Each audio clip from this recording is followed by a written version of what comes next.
like, if you're into your boy, you'll be very excited by this night. It's 5 seconds of summer, the hottest new foursome on the planet. Hello. Hi. Hello. For a relatively new band, they're about as big a deal as it gets, but don't just take our word for it. Look at this.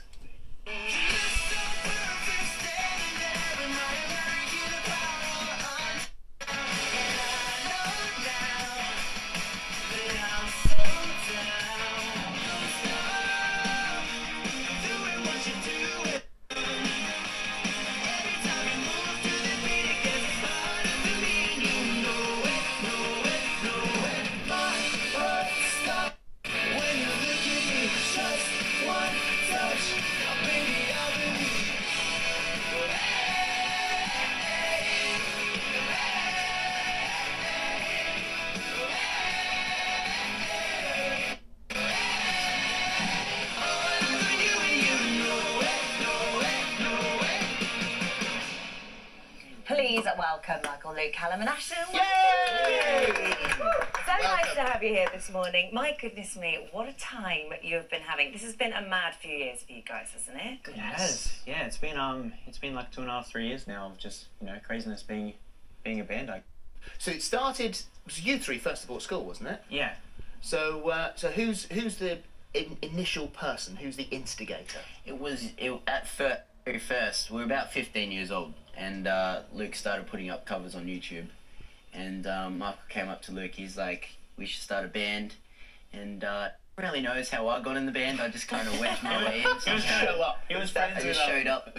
He was friends with me and Michael, so kind of like, I don't know, and he played guitar and it worked, I guess. And we did that for like a little while, and then we booked a gig because we wanted to be like a real band, and then we needed a drummer, and we knew Ashton, and then he just was the missing. And it was when Ashton started, that's when it started to get serious. Well, I owned a whip, and I came around, and no, it was just I'd been in lots of really bad bands, and I've been in metal bands and all types of bands, and I seen these guys, I met these guys, and you know, instantly became really good mates, and you know, we did our first gig at a pub in Sydney. How was the first gig? It was awful. It sounded terrible.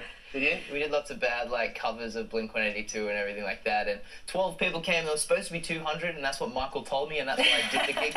He was like, "Oh, there's going to be so many people there." This is all built on a lie. Your fans, though, like right from even back then, you sort of had this sort of core group of fans that have been very dedicated and very loyal to you. But the big thing that came in was when your manager put the dates, the One Direction concert dates, and went, right, you could do this. What do you think? To begin with, you were a bit unsure, weren't you? We were sort of growing it in Australia on our own and we got up to like, we did a couple of national tours and everything like that, and you know, we loved it, and we loved nothing more than playing shows and stuff like that, and then that opportunity came, and we were unsure because we're nothing like One D, and it wasn't the type of thing we were going for. But we thought if you put both of us up next to each other, people are going to see how different it all is, you know. So and you know, we can't thank them enough. I mean, it's been the craziest 1.5, 2 years of our lives, you know, and we learned how to be a live band in arenas thanks to that.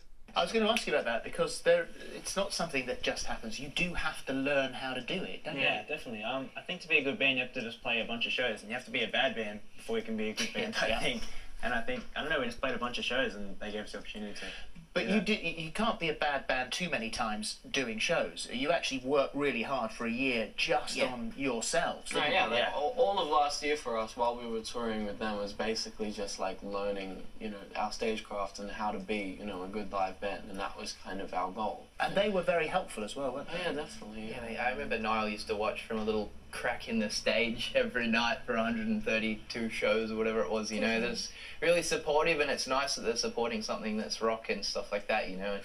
A lot of the audience don't like it sometimes, but you know, luckily some of the audience do like it. So yeah. Well, you're 2/3 of the way through your European tour, is that right? America's next. This is worldwide now. Do your audience vary? I mean, can you see the difference between the European fans, the US fans? I don't know. It kind of varies a little bit. Europeans speak different languages. That's a fact. No, but the good thing about our fans is that they they're great everywhere. They're very dedicated. So cool. You can spot them from a mile away, can't you? They're the cool kids with dyed hair, and they've got the band shirts on, and they've ripped jeans, and they just look cool. You know, you can spot them from a mile away. It's just like really lucky, and they're just like they just copy what we do, and it's like they're just like a little army of, you know. Cool. And they are incredibly dedicated. Well, they're outside. I know. There they are. There they are. There they are. Hey. Just a few of them on the other side of the road as well. And on that side. Oh. It's been a while since that happened, actually. Some extreme camera panning and We're quick. Who's the writer? Are you all writers? Yeah, that's the really cool thing about this band. We really pride ourselves on writing our own songs and playing our own instruments, and being able to actually put on a entertaining Yeah. Put on a show. And look, the other great thing is, I know people say to you, "Oh, you're away from home a long time. Don't you miss going back with your mates?" It's got to be the most perfect job for you, because you are seeing the world with your mates. Yeah, that's a good point, man. We didn't really have any mates. It's just us. It's just like us four, and we just stick by each other because we're a little weird. But yeah, I don't know. Let's not talk about that. It must be pretty cool when someone like Ed Sheeran then comes out and covers one of your songs. We've got a little clip of him yesterday. Look so perfect standing there in my American Apparel underwear, and I know now that I'm so down. Your lipstick stain is a work of art. You put your name tattooed in an arrow heart, and I know now that I'm so down. What did that feel like? It's Hearing so yours? cool. It's just like he's such a big inspiration to us. Like when we first started, we did like Ed Sheeran covers. We used to cover his songs, and I used to, when I used to play in the pub and stuff, like, it sounds really funny, but like when I used to play in the pub, like even by myself, like I used to cover his songs. Yeah. It's just really cool that he's playing one of our songs. Incredible. Who does what then? So how would you let's go down the line and because everyone, it's the sum of its parts, and everyone in the band is incredibly important. They all bring a different thing to it. So first of all, Michael, how would you describe Michael? Michael's the crazy guy. Yeah, the crazy guy. I'm the weird guy. Michael's like sort of like the rock spirit in this band, I think. He sort of reminds me of like Derek from Sub 41 and stuff like that. And I don't know. You gotta love Michael. And, Luke, how do you describe him? Good legs. Really, Strong legs. really great guy. You can't describe yourself. It's the others that Luke's like the perfect guy to be standing like in the middle of the stage. He's like the one. You're very just a good. Whenever I look right, he's always there. Whenever I look to my left on stage, you're always in the middle. It's always where he's supposed to be. Which is handy. Which helps. He can follow instructions well. Callum, how do you describe him? Well, Callum started us all on songwriting. He came in one day to band practice like 3.5 years ago, and he said, "Look, I've written a song." And we were like, "Whoa, what do you mean?" And that was out of my limit or something. It was a song called Conversations. It's a bad song. I think Callum is actually the weirdest person in the band, but I think he hides it so well. And you're in denial. You're in denial. He used to have an alter ego, but we won't talk about it. Yeah, Really? Nice. We should. See his face though. I know, I think he probably panic. would appreciate it if we did leave that. And finally, so Ashton, how do you sum him up? Ashton was kind of when he joined the band, that's when all the 5 Seconds of Summer came together. So he was the guy who was like. He was like the driving force behind the band. Literally, like he used to drive us around and stuff. He was the only one who could drive. And when he joined the band, we kind of took it seriously. And he's kind of like the older brother. Yeah, no, father The father of the band. grandpa. He's like the Rock. Like not the actor The Rock. Like the Bring Rock the of the band. Yeah. We've in your honour, we've actually invented a game. It's called 5 Words of Summer. Oh, It's about Oh, 3 seconds to figure that one. you know what? Jeff, what you got? Okay, chaps, all morning we've been asking your fans. 23,000 of them have actually sent comments in today, or at least a large portion of that number. We've asked them to describe 5 words to describe an object associated with summer. So you're going to decide after seeing the clues what you think that object is. You got it, lads? Yeah, got it. Okay, here we go. The first one. And by the way, these could be suggesting there's something slightly different to what they are, so please be careful with what you say. So the first one, creamy. Can see where it's going with this. Sticky, tube, protection. All right, it's going well. Sunny, Runny, not sunny. Is it toothpaste? runny, Is it? Are these all? this is No. This is. Remember, this is summer sunscreen. related. Summer Sunscreen. related. Surely it's Sunscreen? What did I say? Sun cream, that's right. Yeah, wow. Well done. Well Why am I done. shouting? I know you're next door. I don't need to. Anyway, right. This one. This is big, yellow, curved, inflatable, and water. Oh, I know. Go on. An inflatable banana. It is a banana boat. Well Been on a few of done. those. Here we I go. get it. Banana boat. The next one from Kira. It's big, colourful, inflatable, round, play. A ball. What kind of You ball? can't describe something as play. Sure. Play. You play with it. I don't know.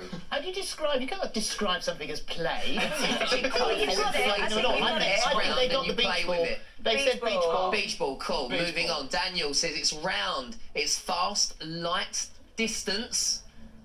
Distance. Okay, we're moving on to the next one. And throw. I've got it. Frisbee. I've got yeah. Fine. It is a I say frisbee. frisbee. We've got one more. It's CD player, new, Red Cross, and it's loud. Something you should set on fire. Oh. Is that our album? It is your That's right. Well done. Yeah. Well done. Well done. Congratulations. We've actually got a little gift for you because we Oh. know you're a long way from home and you miss all your Australian home Oh my goodies. God. Give it straight to the Pizza point. shapes. There you go. So we've got you a load my of goodies God. that you can only get at home. There you are. Oh, knock the water over. No. Don't worry about it. Got some Just keep your phone. You know what? It's fine. Oh my God, mint slices. Oh. Oh my God, mint So slices. we'll leave you to enjoy those. Look, Tim Tams. This is a beautiful day. This is actually amazing. Is it good? Oh, Yes. good. Well, our pleasure. You guys Look, want to this- smell the Vegemite? I like Vegemite. They're not you don't get every day. Thank you. Thank you very much indeed. Thank you, guys. Should say the 5 Seconds of Summer album is out today. Right now. And the single, Don't Stop Now, is also out. Oh, never going to say no to that. You having a Tim Tam? Yes, I am. Go on, you read this bit. No. Oh, come on. I know they're limited supply. I'll have half of yours. Don't you take it from the baby. Don't you take it from the baby. I don't do sharing nowadays.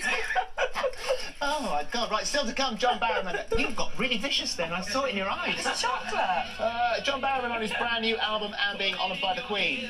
And after Little Mix's Perry Edwards hit the headlines after admitting to passing wind in front of her fiancé Zayn, we asked the experts if bad habits are bad news for relationships So lucky. or they're a sign of strength. That is coming up next.